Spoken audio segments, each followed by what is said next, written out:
As Christians, when people bring up the topic of evangelism, what do you think that means? Well, in my experience, people usually end up in one of two camps. Camp 1 says you need to talk about Jesus and live a life that's consistent with what you believe, and Camp 2 says all you have to do is live a good life. It'll speak for itself. Well, first of all, it's a big jump to assume that anyone can live a good life, don't you think? I mean, Romans 3:10 through 11 says, none is righteous, no, not one, and no one does good, not even one. But that doesn't convince you. In Mark 10, a man comes up to Jesus and kneels down before him and says, good teacher, what must I do to inherit eternal life? And Jesus responds promptly with, why do you call me good? No one is good except God alone. Now, not only was Jesus subtly claiming to be God here, he's making it pretty clear that nobody is good except for him, hence the no one is good part. But this is the sideshow to the main event, folks, so step right up and let's get down to it. And let's assume when Camp 2 says good life, they just mean if you live a visible, godly life, people will, just by watching you, understand all they need to know about God. Okay, let's play that out, shall we? And let's ask Bruce if he can help us. Hey, Bruce, hey. So Bruce grabs a Mormon, a Jehovah's Witness, and a Christian, and he tells you to follow each of those folks around, and after simply watching them, you'll know all you need to know about God. Now, each goes to a place every week and sits among like-minded folks. Each person prays, each treats you with respect, each loves his family, is honest with his money,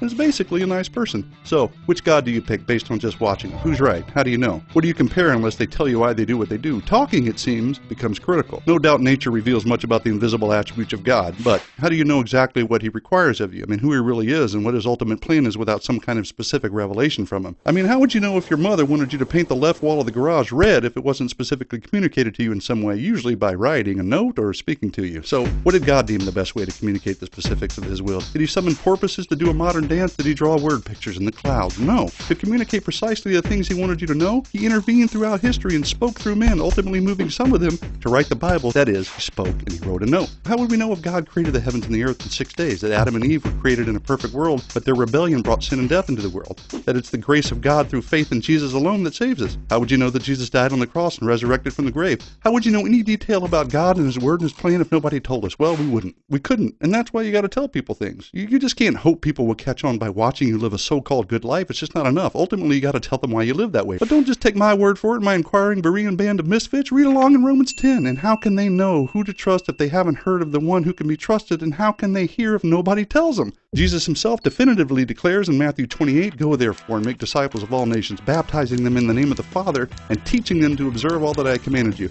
It's kind of hard to baptize in the name of somebody without actually saying the name, and it's pretty difficult to teach people to observe commandments without telling them what those commandments are, right? I mean, I could go on until my mouth falls off, but suffice to say, Christians are commanded to live a life worthy of the calling, which irrefutably includes things like giving reasons and answers for our hope and engaging in a conversation about Christ. So this idea that you never have to speak out about your faith and all you have to do is live a good life and people will catch on has been debunked. Adios.